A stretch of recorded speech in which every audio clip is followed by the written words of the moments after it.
ओम श्री गणेशाय नमः। 15वें अध्याय का शुभारंभ करते हैं। इसमें हिरण्याक्ष वध का वर्णन किया गया है। श्री राधे राधे सबको। वरुण ने कहा, तू वाराह नारायण से युद्ध कर। हिरण्याक्ष ने वाराह भगवान के पास आकर उनसे कहा, तू सूअर जैसा है। तो वाराह नारायण ने उनसे कहा, तू कुत्ते जैसा है। और इस तरह बात बढ़ गई। सभी पापों का मूल वाणी है। वाणी दोष होने से वीर्य दूषित होता है। उच्चार के बिना पाप नहीं होता। पहले मन के द्वारा उच्चारे जाने पर ही पाप होता है। मुष्टि प्रहार करके वाराह भगवान ने हिरण्याक्ष का संहार किया और पृथ्वी का राज्य मनु महाराज को सौंप दिया। श्री राधे राधे। मनु से उन्होंने कहा, धर्म से पृथ्वी का पालन करना, और वे बद्री नारायण के स्वरूप में लीन हो गई। मनुष्य मात्र का धर्म है समाज को सुखी करना। यह आदर्श वाराह भगवान ने अपने ही आचरण द्वारा मनुष्यों को सिखाया। लोभ के मारने के लिए वाराह नारायण के चरणों का आश्रय लो। वाराह के चरण संतोष के स्वरूप है। मनुष्य के जीवन में जब तक लोभ है तब तक पाप है, और पाप जब तक है तब तक शांति प्राप्त नहीं हो सकती। जिसका जीवन निष्पाप है उसे शांति मिलती है। केवल धन उपार्जन करने के लिए ही बुद्धि का उपयोग न करो, उसका उपयोग ईश्वर उपासना के लिए करो, अन्यथा उस जोहरी जैसा ही तुम्हारी दशा भी होगी। श्री राधे राधे। जोहरी की कथा। एक बार किसी राजा के दरबार में एक जोहरी आया। उसके पास एक हीरा था। उसी हीरे की कीमत ठहराने के लिए कई जोहरियों को बुलाया गया। सभी ने अलग अलग कीमत बताई। राजा निराश हो गया। इतने में एक वृद्ध जोहरी आया। उसने हीरे की कीमत 99 लाख बताई। तो राजा ने पूछा, पूरे 1 करोड़ रुपए क्यों न कहा? तो उस वृद्ध जोहरी ने और 100 हीरे मंगवाकर उस हीरे के पास रख दिए। तो उस हीरे का तेज 99 हीरों पर पड़ा, किंतु एक पर न पड़ा। वृद्ध जोहरी ने कहा, यही कारण है कि मैंने 1 लाख कम कहा। श्री राधे राधे। राजा को लगा यह जोहरी कितना बुद्धिमान है। वह बोला, मंत्री जी, इन्हें कुछ पुरस्कार दो। तभी वहाँ बैठे हुए एक महात्मा ने कहा, इस जोहरी के सिर पर धूल डालो। महात्मा से ऐसे विचित्र प्रस्ताव का कारण पूछा गया। महात्मा ने कहा, इस जोहरी ने अपनी बुद्धि का उपयोग केवल पत्थरों का विचार करने के लिए ही किया है, ईश्वर का भजन करने के लिए नहीं। जिस बुद्धि का उपयोग इसने केवल पत्थरों को देखने परखने में किया, अगर उसका उपयोग ईश्वर को पहचानने के लिए किया होता तो उसका उद्धार हो गया होता। श्री राधे राधे। आप इस जोहरी को चतुर मानते हैं, किंतु मैं इसे मूर्ख मानता हूँ। हिरण्याक्ष की मृत्यु होगी, तभी पाप मरेगा, तभी ब्रह्म विद्या का ज्ञान बुद्धि में स्थायी होगा। श्री राधे राधे। श्री राधे राधे। बुद्धि के निष्काम होने पर ब्रह्म ज्ञान स्थायी हो सकता है। मनुष्य के शरीर में 9 छिद्र हैं। इनके द्वारा ज्ञान बाहर निकल जाता है। इंद्रियों के द्वारा ज्ञान बाहर न निकले, इसलिए इंद्रियों का विरोध करो और उन्हें प्रभु के मार्ग की तरफ मोड़ दो। तृतीय स्कंद में 2 प्रकरण हैं, पूर्व मीमांसा और उत्तर मीमांसा। पूर्व मीमांसा में वाराह नारायण के अवतार की बात कही थी और उत्तर मीमांसा में कपिल नारायण के चरित्र का वर्णन किया गया था। यज्ञ किए बिना कपिल नारायण की विद्या बुद्धि में स्थिर नहीं होती।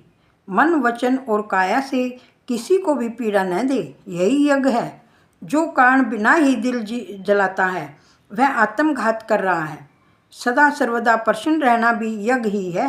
यज्ञ किए बिना, सत्कर्म के बिना चित्त शुद्धि नहीं होती। चित्त शुद्धि के बिना ज्ञान टिकता नहीं। सत्कर्म से सभी इंद्रियां शुद्ध होंगी। जिसका मन कलुषित है उसे परमात्मा का अनुभव नहीं हो सकता। मानव शरीर एक गगरी है, इसमें 9 छिद्र हैं। यदि गगरी छेद वाली हो तो वह कभी भर नहीं सकती। श्री राधे राधे। हरेक छिद्र से ज्ञान बह जाता है। ज्ञान का प्राप्त होना कठिन नहीं। ज्ञान आता तो है, किंतु वह रह नहीं पाता।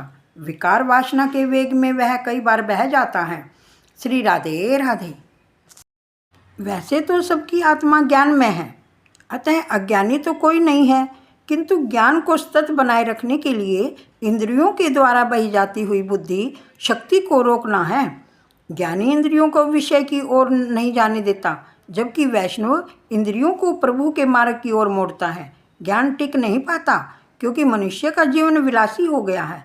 सारा का सारा ज्ञान पुस्तक में ही पड़ा रहता है, मस्तक में तो जाता ही नहीं। जो पुस्तकों के पीछे दौड़े वह विद्वान, और जो भक्ति पूर्वक परमात्मा के पीछे दौड़े वह संत। विद्वान शास्त्र के पीछे दौड़ता है, जबकि शास्त्र संत के पीछे दौड़ते हैं। शास्त्र पढ़कर जो बोले वह विद्वान है, प्रभु को प्रसन्न करके उसी में पागल होकर जो बोलता है वह संत है। श्री राधे राधे। गीता में भगवान ने अर्जुन से कहा है, अर्जुन ज्ञान तो तुझी में है, हृदय में सात्विक भाव जागी, मन शुद्ध हो जाए तो हृदय में से ज्ञान अपने आप ही प्रकट होता है। मीराबाई ने अपने भजन में कहीं पर भी लिखा नहीं कि उनका कोई गुरु था या किसी के घर वे शास्त्र पढ़ने के लिए गई थी। श्री राधे राधे। तुकाराम महाराज भी किसी के घर शास्त्र पढ़ने के लिए नहीं गए थे। हृदय में स्थित हुए लोभ को मारने से कपिल भगवान अपने आप आए। ज्ञान का शत्रु है हिरण्याक्ष। भागवत में बताए गए अवतारों के कर्म में भी रहस्य है। ज्ञान को बुद्धि में स्थिर करना है तो हिरण्याक्ष को मारना होगा। श्री राधे राधे। पहले हिरण्याक्ष को मारने पर फिर कपिल भगवान आते हैं। अपने मन से पूछो कि प्रभु से मुझे जो सुख संपत्ति मिली है उसके लिए मैं पात्र भी हूँ या नहीं।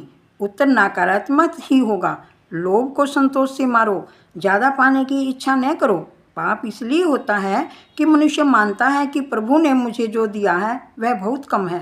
पाप नहीं होंगे तो इंद्रियों की शुद्धि होगी और तभी इंद्रियों में ज्ञान भक्ति टिक पाएगी। यज्ञ आदि सत्कर्म से चित्त शुद्धि होती है। इसके बाद ज्ञान ब्रह्म ज्ञान बुद्धि में टिक पाता है। पूर्व मीमांसा के बाद उत्तर मीमांसा का आरंभ किया गया है। उत्तर मीमांसा में ज्ञान प्रकरण है। कपिल मुनि ज्ञान के अवतार हैं। शंभु मनु की रानी का नाम शतरूपा था। मनु महाराज के 2 पुत्र थे, प्रियव्रत और उत्तानपाद। 3 कन्याएं भी थी, आकृति, देहुति और परशुति। आकृति का रुचि से, देहुति का करदम से और परशुति का दक्ष से विवाह हुआ।